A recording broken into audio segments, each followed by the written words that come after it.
अस्सलाम वालेकुम फ्रेंड्स, क्या हाल है आप सबके। उम्मीद है सब खैरियत से होंगे। फ्रेंड्स, मैं हूं मोहम्मद शुएब और आप देख रहे हैं शुएब टीच। फ्रेंड्स, मैं आज आपको इस वीडियो के अंदर बेसिकली पास्ट में एक बादशाह और उसके साथ बेटियों का वाक़या सुनाने लगा हूं, जो बहुत ही मोटिवेट होने के लिए आपके लिए ज़रूरी है। बेसिकली आपको पता है मेरा चैनल मोटिवेशनल लेक्चर्स के लिए है, तो मैं इसके अंदर ये मोटिवेशन का मायने ये समझता हूँ, जो बंदा अल्लाह की तरफ राग़िब हो गया इस मीन कि वो मोटिवेट हो गया। ठीक है, तो मेरे मोटिवेशन का पर्पस ये है कि मैं ज़्यादा से ज़्यादा अल्लाह की तरफ लेके आऊँ, आप लोगों की एथिक्स जो है वो ठीक हो जाएं। ठीक है, तो वीडियो का टॉपिक स्टार्ट करते हैं कि बेसिकली पास्ट के अंदर एक बादशाह था। तो उसने बादशाह को अपनी सल्तनत के ऊपर बहुत गरूर था। वो सल्तनत के जो है घमंड के अंदर बहुत जो है दिन ब दिन जो है अपने सल्तनत के गरूर के अंदर, अपने घमंड के अंदर डूबता चला जा रहा था। एक दिन उसने सोचा कि मैं अपनी बेटियों से सवाल करूं, और उसने ऐसा सवाल किया कि बेटियां उसके जवाब देने पर परेशान हो गई। बेटियों के जवाब देने पे उसने एक बेटी को सज़ा दे दी। तो ये पूरा वाक़या मैं आपको इस वीडियो के अंदर बताऊंगा। तो स्टार्ट करते हैं आज का टॉपिक। बेसिकली पास्ट में एक बादशाह था, मुग़ल सल्तनत के वक़्त की बात है। तो वो बेसिकली बहुत ज़्यादा जो है गरूर वाला था, वो घमंडी था अंदर से। बहुत उसको जो है खुद में ही घमंड था, गरूर था सल्तनत का। वो ये समझता था कि अल्लाह ने मुझे दिया है, अल्लाह ने मुझे सिलेक्ट किया है, मैं इस काबिल था कि अल्लाह ने मुझे सिलेक्ट किया है, ये सल्तनत मेरी है। जो अल्लाह की हुक्म मानता है, अल्लाह ने मुझे सिलेक्ट किया है, वो मेरा भी हुक्म माने। ठीक है, तो इस तरह के वो जुमले बोला करता था। एक दिन उसका जब ये गरूर व घमंड इंतहा क्रॉस कर गया, उसने अपनी बेटियों को बुलवाया। बेसिकली बादशाह की 7 बेटियां थी। तो जब उसने बेटियों को बुलाया और 7 बेटियों से एक ही सवाल किया और साथ कहा कि अगर तुम मेरे सवाल का ठीक से जवाब दे दोगे तो मैं तुम्हें इनाम दूंगा, अगर तुम ना ठीक से दिया तो मैं तुम्हें सज़ा दूंगा। तो बेटियां साथ के साथ जो है इस बात के ऊपर रजामंद हो जाती है। तो बादशाह जो है बेसिकली वो सवाल करता है कि तुम मुझे बताओ कि तुम किसका खाती हो और जो है किसका दिया पहनती हो। तो बेटियां जो है वो पहली बेटी सबसे बड़ी जो होती है वो फ़ौरन कहती है बाबा हम आपका खाते हैं और आप ही का दिया पहनते हैं। तो चूँकि वो बादशाह ऑलरेडी गरूर के अंदर था, तो वो सुनने ही ऐसा जवाब चाहता था। तो बेटी ने जब उसकी तारीफ़ के अंदर जवाब दिया तो बादशाह जो है यकदम सडनली अचानक वो जो है खुशी से बहाल हो गया, और उसने ये जवाब सुनकर बेटी को बहुत तोहफे ताइफ से नवाजा। बिलतरतीब बड़ी से छोटी तक ऐसे ही 6 की 6 मतलब जो है 7 में से 6 बच्चियों ने यही बादशाह को जवाब दिया कि हम आपका दिया खाते हैं और आपका दिया पहनते हैं। तो ये जवाब सुनकर बादशाह दर बदर जो है वो खुशी से निढाल होता गया और उनको हीरे जवाहरात और तोहफे तोइफ से नवाजता रहा। जब बात आई छोटी बेटी पर, तो छोटी बेटी ने उस वक़्त ये नहीं कहा कि मैं आपका दिया खाती हूँ या आपका दिया पहनती हूँ, रैदर उसने कहा कि बाबा मैं अल्लाह का दिया खाती हूँ और अपने नसीब का पहनती हूँ। फ्रेंड्स, ये बात सुनकर बादशाह जो है शौक हो गए, हैरान हो गए। क्यों कि ये लड़की मतलब बादशाह ऑलरेडी गरूर के अंदर था और वो अपनी पहली 6 बेटियों से अपनी तारीफ़ सुन चुका था। तो जब 7वीं से उसको अपनी तारीफ़ ना मिली तो वो सज़ा के मूड में आ गया और मतलब गुस्से में आ गया और सज़ा देने के लिए तैयार हो गया। उसने पहले कहा कि बेटा या तो तुम जवाब ठीक दो या मैं तुम्हें सज़ा दे दूंगा। तो बेटी ने बिला झिझक कहा कि अब मुझे सज़ा दे दे, मैं अपने जवाब से मुकरूंगी नहीं। बात हो जाती है, अब वो सज़ा बादशाह उनको दे देता है। बेसिकली सज़ा देने के लिए ये मतलब अपनी बेटी को जंगल के अंदर दूर अपने सिपाहियों के साथ भेज देता है। उस वक़्त इसके सारे शहनशाही जो शहज़ादियों वाले कपड़े हीरे जवाहरात इसने डाले होते हैं ऑलरेडी, उसको उतार के आम आदमी आम शहरी की तरह उसको जो है औरत का लिबास में दूर जंगल के अंदर भेज दिया जाता है। वहाँ पर कोई, मैं आपको पहले बता चुका, जंगल होता है तो कोई वहाँ पे घर रहने का नहीं होता। तो रात का शाम के वक़्त मतलब इसको छोड़ के आ जाते हैं। अब ये अकेली है, रात को जो है इसके चारों तरफ शेर की आवाज़ या मुख्तलिफ जानवरों की आवाज़ या सुनाई दे रही है। अब ये डरी हुई है। ठीक है, तो क्या करती है, पहले तो इसके माइंड में ये आता है कि मैं कुछ जो है लकड़ियाँ इकट्ठी करती हूँ, उसको आग लगा दूँगी जिससे रोशनी आ जाएगी और रोशनी की वजह से कोई जानवर मेरी तरफ नहीं आएगा। तो आग लगाने के लिए लकड़ियाँ इकट्ठी कर ही रही होती है। तो करते करते इसको सामने एक झोंपड़ी नज़र आती है। तो ये झोंपड़ी के अंदर जब दाखिल होती है, वहाँ पे एक बुज़ुर्ग बैठा होता है जो पानी पानी की सदाएं लगा रहा होता है। गढ़ के साथ ही नहर होती है। तो ये लड़की जो है उस नहर से पानी लेती है और बाबा जी को, बुज़ुर्ग को पिला देती है।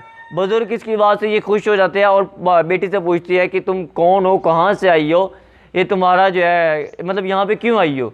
तो बेसिकली शहज़ादी जो होती है वो उसको बताती है कि इस तरह करके मेरे बाबा ने मुझसे सवाल किया, मैंने ये जवाब दिया और वो मुझे यहाँ पे छोड़ गए, अब इस तरह मैं आपके पास आ गई हूँ।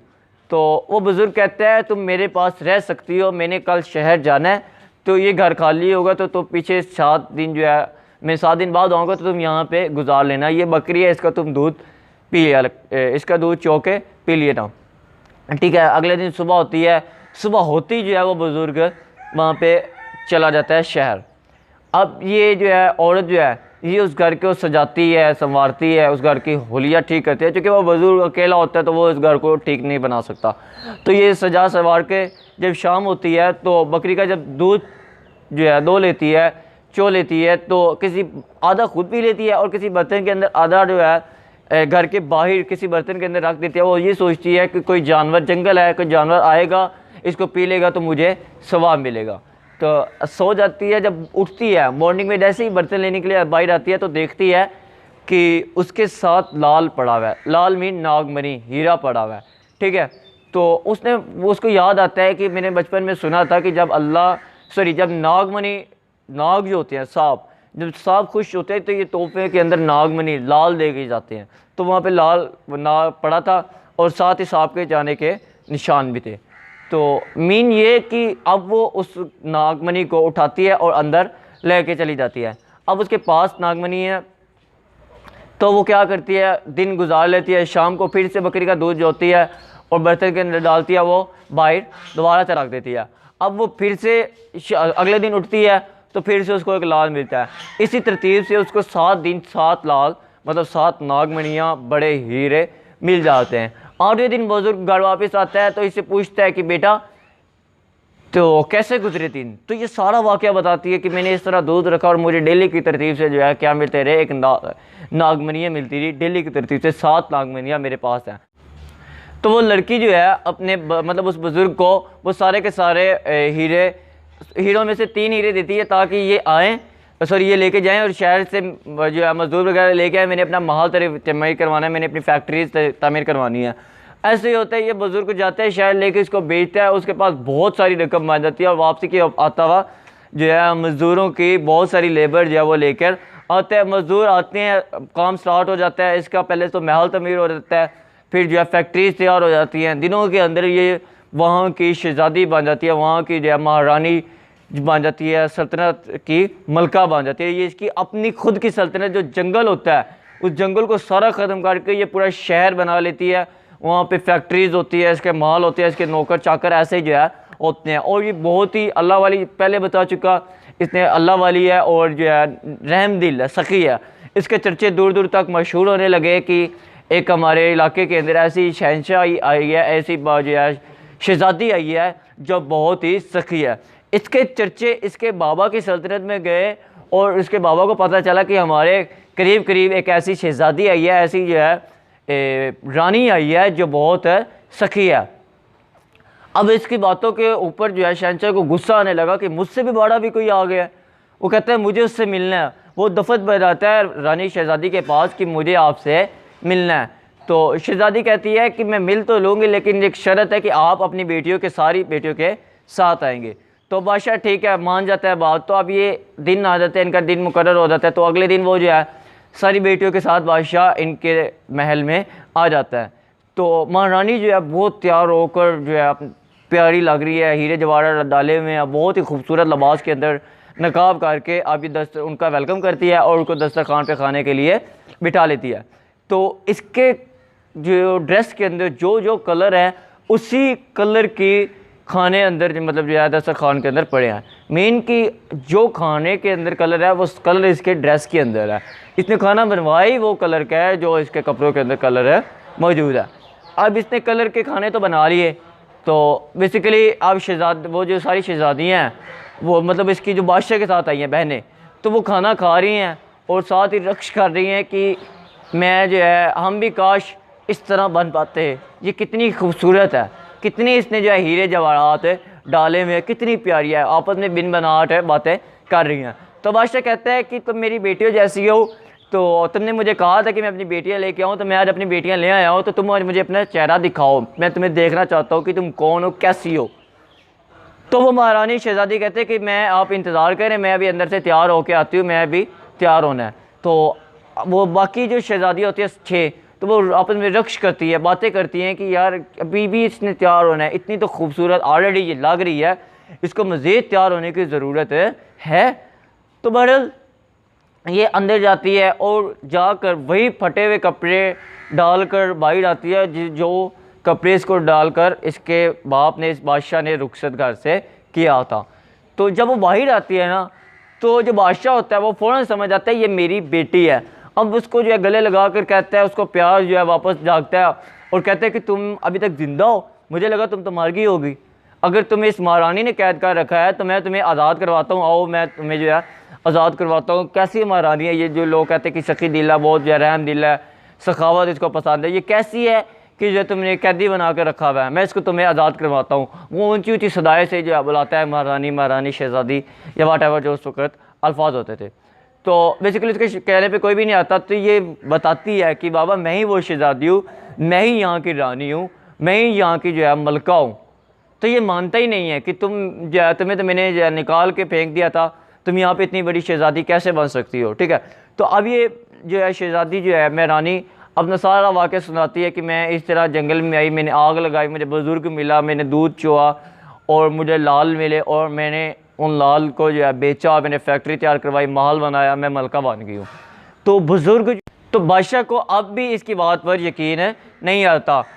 ये प्रूफ अब क्या दिखाते कि इसको जो 7 लाल मिले हुए थे उनमें से इसने 3 लाल के जो फैक्ट्री बना ली, महल तैयार करवा ली, सल्तनत बना ली, लेकिन जो बाकी 4 लाल थे वो ये अपने गले के अंदर चैन बनाकर वो पहनती थी। अब वो अंदर गई और अंदर से 4 वो जो मतलब 4 लाल की जो है चैन थी वो डालती हुई बाहर आई और बाबा को सबको दिखाई कि देखो मेरी ये चैन है।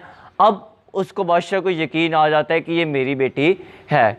तो बाकी बेसिकली जो 3 इस बल्कि इसकी 6 बेटियां होती है वो रक्ष करती हैं कि काश हम भी उस वक्त इसको छोड़कर, अपने बादशाह को छोड़कर अगर अल्लाह को चूज़ करते, हम भी उस वक्त यही जवाब दे देते, तो आज हम भी जो है ऐश इशरत की ज़िंदगी जी रहे होते, हम भी महारानियाँ होती, ये हम कहाँ फंस गई।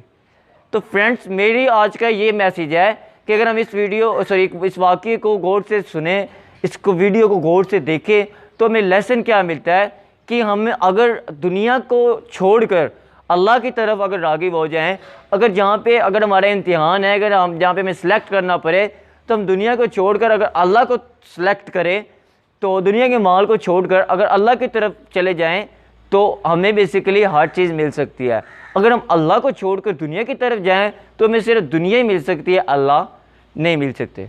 ठीक है, तो इसी तरह होता है कि अगर हम अल्लाह चूज़ कर लें तो हर चीज़ अल्लाह की है, तो हमें हर चीज़ मिल सकती है। अगर हम अल्लाह चूज़ ना करें तो हम बहुत सी चीज़ों से महरूम हो सकते हैं। उम्मीद करता हूँ आपको मेरी बात समझ रही होगी। मिलते हैं अगली